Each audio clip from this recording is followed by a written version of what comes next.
Salam sejahtera buat teman-teman semuanya. Terima kasih buat siapapun yang mau memperhatikan, memberikan waktunya menonton video ini. Kembali bersama saya dalam channel Wartawan Injil. Sebuah pewartaan, pekabaran, pemberitaan yang selalu ada hubungannya dengan Injil. Ya. Nah, pada kesempatan ini saya ingin membahas dua kata kunci yang sangat penting dalam membaca kitab suci perjanjian baru, ya. Jadi teman-teman, di dalam Alkitab ini, di dalam Alkitab kita ini ada kitab suci perjanjian baru, ya. Nah, di dalam kitab suci perjanjian baru ini ada dua kata penting yang sampai dengan zaman ini, sampai dengan zaman now, ya. Ternyata dua kata penting ini masih sering disalahpahami. Sehingga ketika orang membaca kitab perjanjian baru bisa gagal paham. Karena dua kata penting ini disalahpahami. Nah, dua kata ini adalah kata Tuhan dan Allah yang ada di kitab perjanjian baru. Nah, langsung saja saya dekatkan, ya.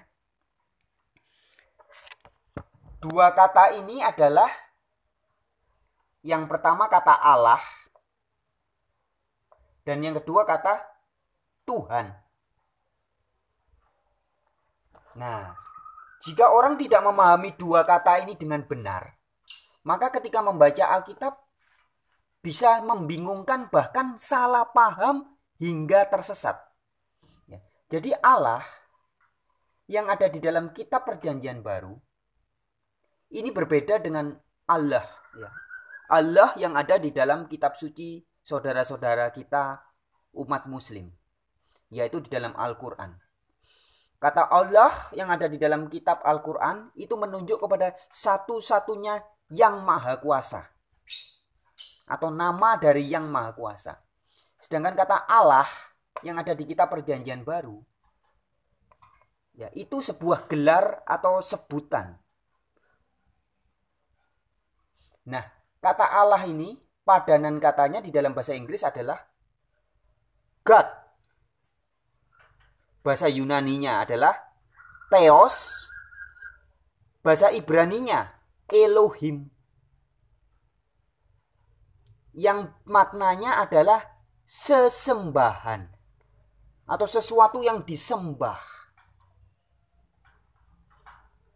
Padanannya dalam bahasa Sanskerta, ya. Jadi bahasa Indonesia itu kan berasal juga dari bahasa Sanskrit atau Sanskerta. Itu padanannya adalah Dev atau Deva atau Dewa, ya. Nah, kata Allah yang ada di kitab perjanjian baru ini tidak bermakna sama. Jadi tidak sama dengan Tuhan. Tuhan di dalam kitab perjanjian baru itu berasal dari bahasa Inggris Lord. Bahasa Yunaninya Kyrios. Tulisannya Kurios, kita bacanya Kyrios. Bahasa Ibraninya Adonai. Ya. Adonai atau Adon. Yang artinya maknanya adalah pimpinan atau bos atau penguasa kita, atau sesuatu yang ditaati, atau pemimpin, ya, pimpinan. Nah, kata Allah dan kata Tuhan ini banyak ada di dalam kitab perjanjian baru. Nah, kalau kita tidak bisa membedakan maknanya dengan benar, maka ketika Yesus disebut sebagai Tuhan Yesus, orang bisa menyangka bahwa ini adalah Allah Yesus, padahal bukan. Allah bahasa Inggrisnya God. Tuhan bahasa Inggrisnya Lord. Nah, kata Tuhan sendiri yang ada di dalam Alkitab perjanjian baru ini tidak sama dengan kata Tuhan yang ada di Kamus Besar Bahasa Indonesia. Jika di Kamus Besar Bahasa Indonesia Tuhan menunjuk kepada God, tetapi berbeda dengan yang ada di dalam Alkitab perjanjian baru. Tuhan di dalam Alkitab perjanjian baru ini maknanya sama dengan kata Tuan. Ya, jadi di beberapa video saya yang terdahulu, teman-teman, Di beberapa video saya yang terdahulu saya sudah pernah menjelaskan bahwa kata Tuhan di dalam Alkitab, kitab suci kita ini, kitab suci Alkitab ya, Bible, kata Tuhan berubah menjadi Tuhan itu pertama kali pada tahun 1733. Nanti bisa didengarkan di video saya yang lain ya. Saya sudah jelaskan di situ. Jadi tahun 1733 kata Tuhan berubah menjadi Tuhan. Maka kalau di dalam Alkitab versi ND ya, versi terjemahan Lembaga Alkitab Indonesia juga, tapi yang ada di Flores di ND, teman-teman bisa membaca di situ, misalkan di Yohanes 13 ayat 13. Kalau di Alkitab yang ini dikatakan Yesus sebagai guru dan Tuhan. Tapi di Alkitab itu dikatakan Yesus sebagai guru dan Tuan. Nah, artinya sama. Tuhan ya Tuan. Jadi di dalam bahasa Indonesia ada banyak kata yang berubah ya, memiliki penambahan huruf H. Misalkan ya, selain Tuan menjadi Tuhan. Dalam bahasa sehari-hari kita juga ada kata hujan. Hujan itu ketika ditulis berubah menjadi hujan. Kemudian ada juga kata hutan menjadi hutan. Ada juga kata aus menjadi haus. Ada huruf H-nya. Demikian juga kata lihat menjadi lihat. Lahir menjadi lahir. Dan banyak lagi seperti ancur, hancur, imbau, himbau. Kemudian ajar, hajar, ya. Hilang, hilang. Dan banyak beberapa kata-kata yang lain yang menjadi ada huruf H. Yang tadinya tidak memiliki huruf H menjadi huruf H. Nah, begitupun dengan kata Tuhan menjadi Tuhan. Itu berubah pada tahun 1733. Tapi artinya sama sebenarnya, tidak mengubah makna. Hujan dengan hujan sama. Hutan dengan hutan sama. Lihat dengan lihat sama. Begitupun dengan Tuhan dengan Tuhan, artinya sama. Ya, jadi Tuhan ini artinya Tuhan. Bahasa Inggrisnya Lord. Bahasa Yunaninya Kyrios. Bahasa Ibraninya Adon. Nah, Yesus di dalam kitab Perjanjian Baru disebut sebagai Tuhan atau Tuhan. Saudara bisa buka ya Alkitabnya sendiri nanti ya. Misalkan di dalam Kisah Rasul 2 ayat 36 dikatakan, Allah telah membuat Yesus menjadi Tuhan dan Kristus. Jadi Allah membuat Yesus menjadi Tuhan, menjadi Lord, menjadi Kurios, menjadi Adon. Bukan Allah membuat Yesus menjadi Allah, bukan. Nah, kemudian juga di Roma pasal 10 ayat 9. Silakan dibuka Alkitabnya ya. Di situ dikatakan Allah telah membangkitkan Dia. Maksudnya Tuhan Yesus. Lebih jelasnya di 1 Korintus 6 ayat 14. Itu ada tertulis Allah membangkitkan Tuhan. Jadi Allah membangkitkan Tuhan. Siapa Allah? Kita tahu di Alkitab ada banyak ayatnya mengatakan bahwa yang disebut sebagai satu-satunya Allah yang benar adalah Bapa. Di dalam 1 Korintus 8 ayat 6 Rasul Paulus mengatakan bagi kita hanya ada satu Allah saja, yaitu Bapa. Dan satu Tuhan saja, yaitu Yesus. Nah, jadi Allahnya orang Kristen itu Bapa. Allah, Bapa. Tuhannya orang Kristen Yesus.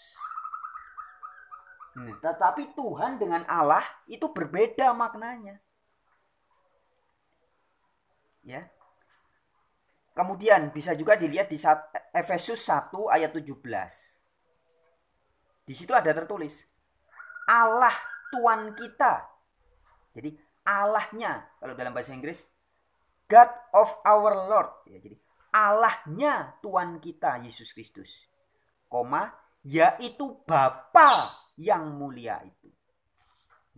Jadi di Efesus 1 ayat 17 jelas Rasul Paulus mengatakan bahwa Allahnya Tuhan kita, Allahnya Tuhan kita Yesus Kristus, yaitu Bapa yang mulia itu. Kemudian juga ada banyak nih ayatnya di Filipi 2 ayat 9, Kolose 3 ayat 17 ya. 2 Korintus 11 ayat 31 ya. Di 2 Korintus 11 ayat 31 itu dikatakan Allah yaitu Bapa dari Yesus Tuhan kita. Sekali lagi ya. 2 Korintus 11 ayat 31. Allah yaitu Bapa dari Yesus Tuhan kita. Nah, jadi Yesus itu Tuhan, betul. Tapi dalam makna Tuhan, Lord, Kyrios, Adonai. Yang artinya adalah bos. Mengapa Yesus menjadi bos, menjadi Tuhan bagi saya ya? Bagi orang-orang yang menyebut diri sebagai pengikut Kristus, Yesus menjadi bos kita, menjadi Tuhan kita. Karena Yesus mengatakan sendiri bahwa akulah jalan dan kebenaran dan hidup. Tidak ada seorang pun yang bisa datang kepada Bapa tanpa melalui aku. Nah, jadi Yesus adalah jalan menuju Bapa. Siapa Bapa itu? Allah. Allahnya Yesus yang di dalam Efesus tadi dikatakan, di dalam Efesus pasal 1 ayat 17 ya. Allahnya Tuhan kita Yesus Kristus, yaitu Bapa yang mulia itu. Jadi Bapa itu Allahnya Yesus. Atau di 2 Korintus 11 ayat 31 juga. Allah yaitu Bapa dari Tuhan kita Yesus. Nah, saudara-saudari, jadi dalam memahami kitab perjanjian baru ini sangat penting ya. Memahami dua kata ini tadi. Allah dan Tuhan. Ini kunci.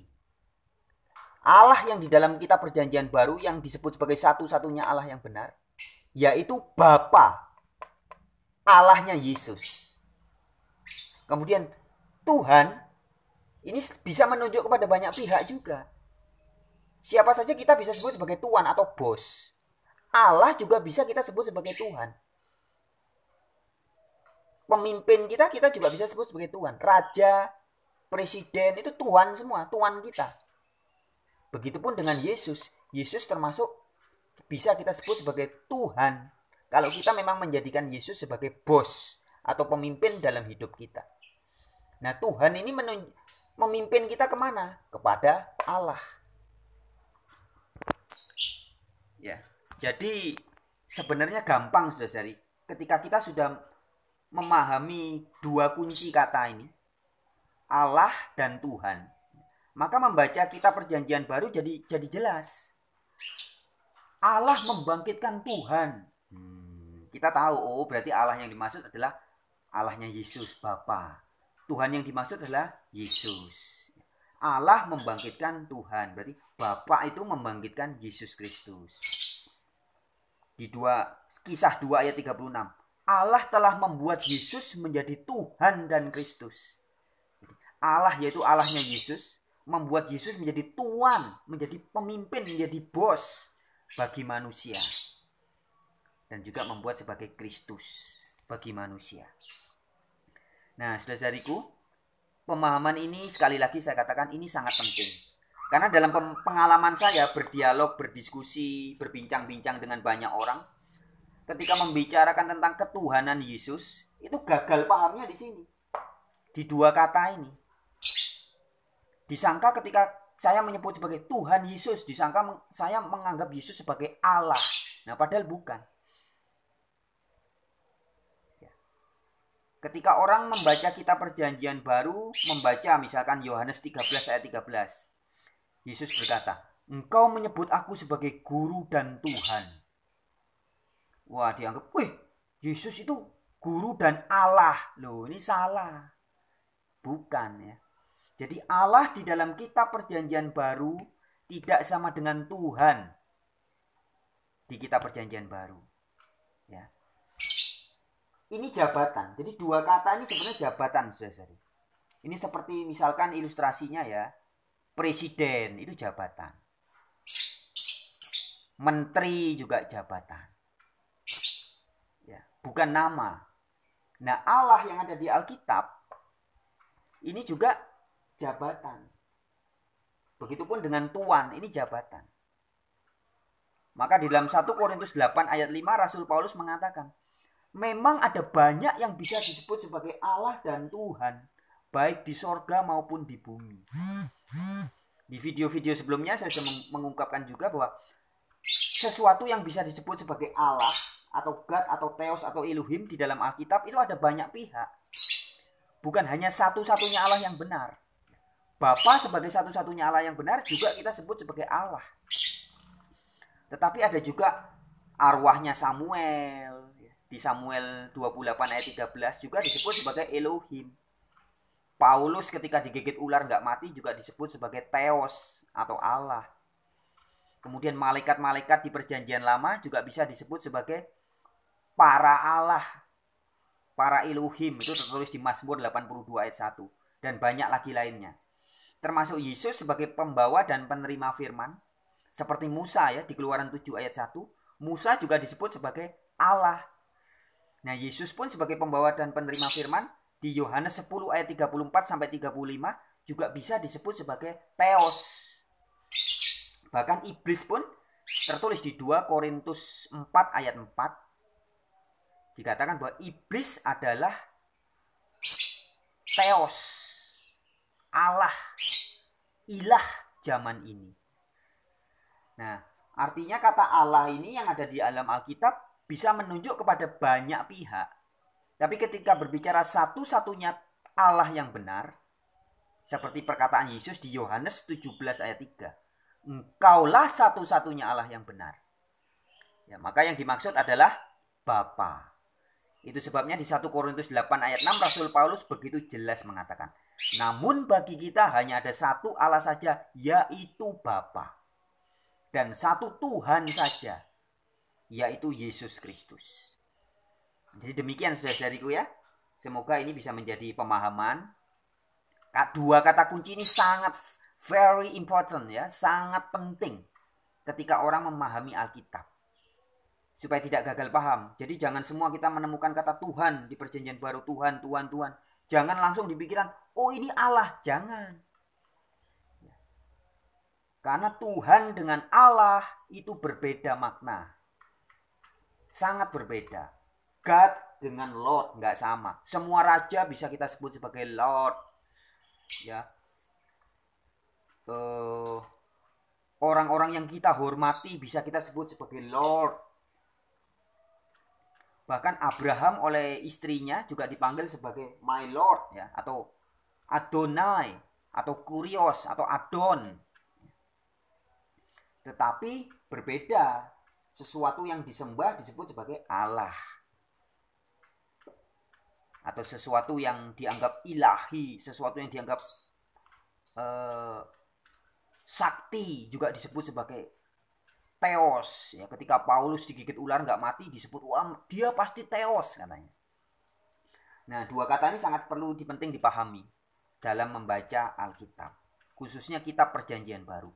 Yesus adalah Tuhan, yes, tapi Yesus bukan God dalam makna satu-satunya Allah yang benar, bukan. Satu-satunya Allah yang benar adalah Allahnya Yesus Kristus. Banyak sekali ayatnya itu di perjanjian baru yang menunjukkan bahwa Allahnya Yesus Kristus. Dalam 13 surat-suratnya Rasul Paulus, di semua salam pembukanya Paulus memperkenalkan bahwa Allah yang dikabarkan oleh Paulus adalah God and Father of our Lord Jesus Christ. Allah dan Bapaknya Tuhan kita Yesus Kristus. Kira-kira seperti itu teman-teman. Terima kasih buat siapapun yang memperhatikan video ini. Dan bagi teman-teman yang belum menonton atau memperhatikan video-video yang terdahulu, silahkan dilihat juga video-video yang terdahulu, yang sebulan yang lalu, yang 2 bulan yang lalu, yang 3 bulan yang lalu. Di situ saya banyak menyampaikan pewartaan-pewartaan juga, terkhususnya juga membongkar kebohongan-kebohongan, doktrin-doktrin yang tidak alkitabiah. Salah satunya doktrin Tritunggal ya. Terima kasih buat siapapun yang menonton sekali lagi. Haleluya.